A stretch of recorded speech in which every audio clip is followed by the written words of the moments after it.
Salut à toutes, salut à tous, c'est Men71. Aujourd'hui on se retrouve pour un nouveau vidéo test. Donc j'ai eu un petit souci technique, donc ça fait un petit moment que le vidéo test est sorti. Donc voilà, donc je me rattrape sur ce mois-ci, donc le haut sortira sur le mois prochain, voilà. Donc on va tester un nouveau jeu. Pas nouveau, bon, il est sorti en 2009, donc ça fait un petit moment déjà qu'il est sorti. Donc sur Xbox 360 encore, oui, on va rester un petit moment sur Xbox. Alors je vais parler de Tekken 6.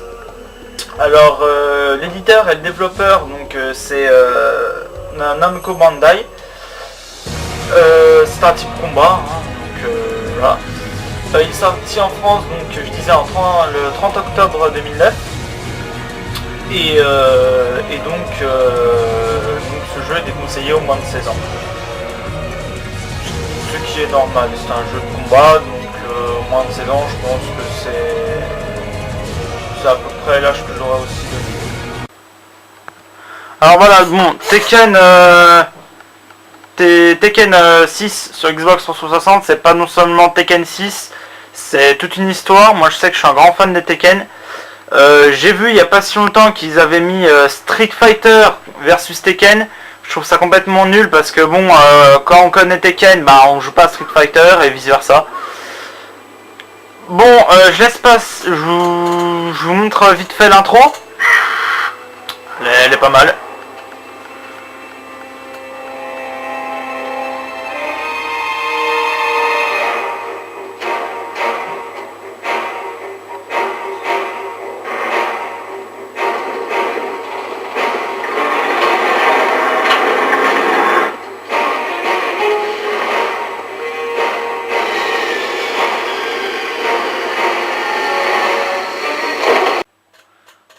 Bon alors voilà, Tekken, donc comme je le disais tout à l'heure, Tekken c'est pas non seulement juste Tekken 6, c'est aussi les autres Tekken. Faut compter Tekken 1, Tekken 2, Tekken 3, Tekken 4, Tekken 5 et bien sûr Tekken 6, sans oublier le Dark Resurrection qui est sorti sur PSP. Alors moi j'ai commencé au 3. Déjà, moi j'ai commencé au 3, donc j'ai un peu galéré à comprendre l'histoire, car l'histoire est très, comment dirais-je, est très compliquée à comprendre. Mais une fois que vous l'avez compris, vous trouvez l'histoire géniale. Bon alors Tekken, je pense que Tekken 6, c'est la honte des Tekken, tout simplement. Surtout le mode histoire. Le mode histoire est complètement pourri. Donc voilà. Non, moi sincèrement j'ai pas accroché le mode histoire. Le menu est pas mal. Le menu donc c'est clair, hein, histoire, mode en ligne, mode hors ligne. Donc mode hors ligne, il y a tout ce qui est arcade, fantôme, versus quand vous êtes à deux, combat en équipe. On retrouve le célèbre combat en équipe qu'on avait perdu dans le 5. Qu'on a retrouvé dans le Dark Resurrection et qui était dans le 4. Alors donc combat en équipe, défi chrono, survie et entraînement. Donc moi sincèrement survie et défi chrono c'est pas trop mon kiff. Puis entraînement c'est pour les novices quoi, voilà. Alors galerie, donc la salle des cinématiques, les prologues, le prologue de l'histoire, cinématique de l'histoire, journal intime d'Alissa, rediffusion. Donc le journal intime d'Alissa. Donc Alissa c'est un nouveau personnage que vous allez avoir dans l'histoire. Le journal intime ne vous sert strictement à rien.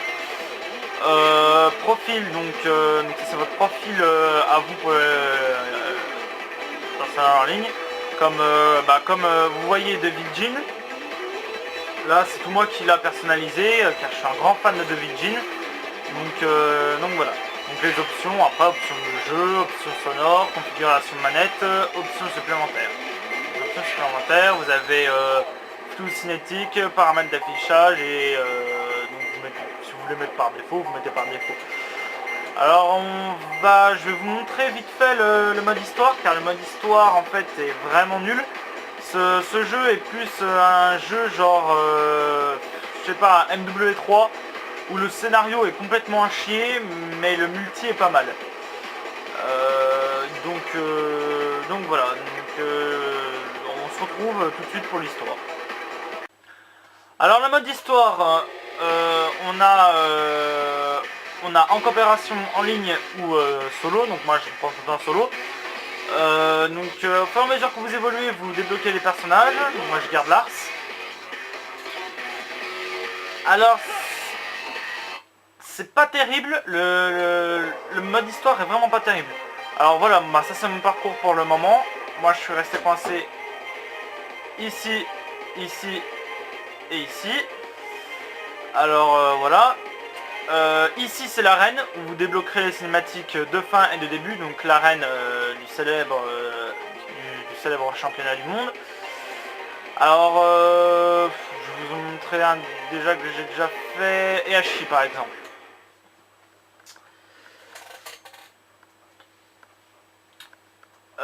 Alors on pense que bon, ça va faire un championnat, le grand championnat où vous allez affronter des boss par exemple, ou voilà. Alors les personnages ne parlent pas, vous avez des sous-titres en dessous, et voilà, vous êtes votre Gugus, et sincèrement c'est hyper chiant à contrôler. Moi je sais que l'habitude, ce que j'ai pas, comme j'avais pas l'habitude, je me suis fait démonter au premier round. Alors voilà. Alors dans ce niveau, vous devez donc retrouver Heihachi Mishima, car vous découvrez en fait qu'il est votre père. Donc vous êtes donc le vrai frère de Kazuya, et donc bon bah le frère adoptif de Lee, car Lee est le fils adoptif de Heihachi Mishima. Pour ceux qui connaissent pas trop l'histoire, c'est pas grave, j'essaierai de marquer si j'y pense en descriptif en dessous. Alors les boss sont enfin si on ne peut pas appeler ça des boss, c'est des mini-boss. Donc je vais juste vous montrer ici, vous avez des caisses. Bon, les angles de caméra c'est pas vous qui les choisissez, c'est à la PS2 quoi, à l'ancienne. Donc là vous avez des caisses normalement, et voilà, il y a des méchants qui sortent des caisses. Donc voilà, je vous ai à peu près montré tout. Alors vous ramassez donc des sacs d'argent, donc pour votre argent, pour personnaliser vos gus. Ou alors des poules et des poussins, donc pour vous redonner de la vie. Donc je vois pas pourquoi bouffer du poulet vous redonne de la santé, mais bon. Donc voilà. Donc on va passer au multi maintenant. Alors je vais vous présenter le mode donc le mode hors ligne, pas le mode en ligne, parce que le mode en ligne je risque de me prendre une raclée, et voilà. Je suis que première dan, donc ça va pas trop le faire. Donc je vais me mettre en combat en équipe. Je vais vous montrer le combat en équipe. Alors l'arcade c'est là où vous allez développer votre personnage si vous voulez. Alors moi je vais faire combat en équipe pour vous montrer vite fait. Alors contre CPU, 8 personnages. Alors moi je vais prendre la famille unique, la vraie famille dans Tekken, c'est la famille Mishima, donc avec Heihachi le père, qui a un fils, qui a 3 fils, donc Kazuya, Lars et Lee. Kazuya a un fils qui s'appelle Jin, une fille qui s'appelle Azuka. Jin devient un démon et l'autre je prends souvent au hasard. Donc je vous ai expliqué vite fait la famille Mishima. Donc la famille Mishima, ce qu'il faut savoir c'est pourquoi Devil Jin et Jin. Alors Jin se transforme en Devil Jin en fait parce que la famille Mishima a un démon en chacun d'eux en fait. Et donc voilà, pour Jin c'est Devil Jin.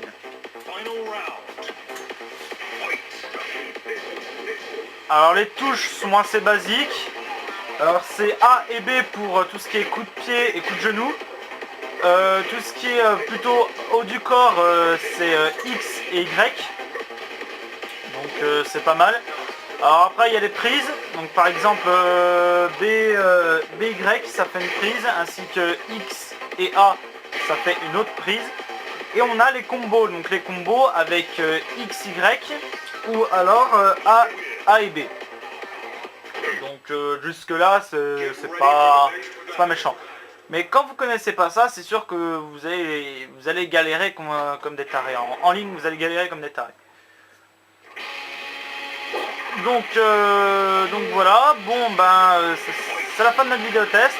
On se retrouve prochainement, donc, dans un mois pour un autre vidéo test. Je vous quitte avec Heihachi Mishima et vive les jeux vidéo. Salut à toutes, salut à tous et vive les jeux vidéo.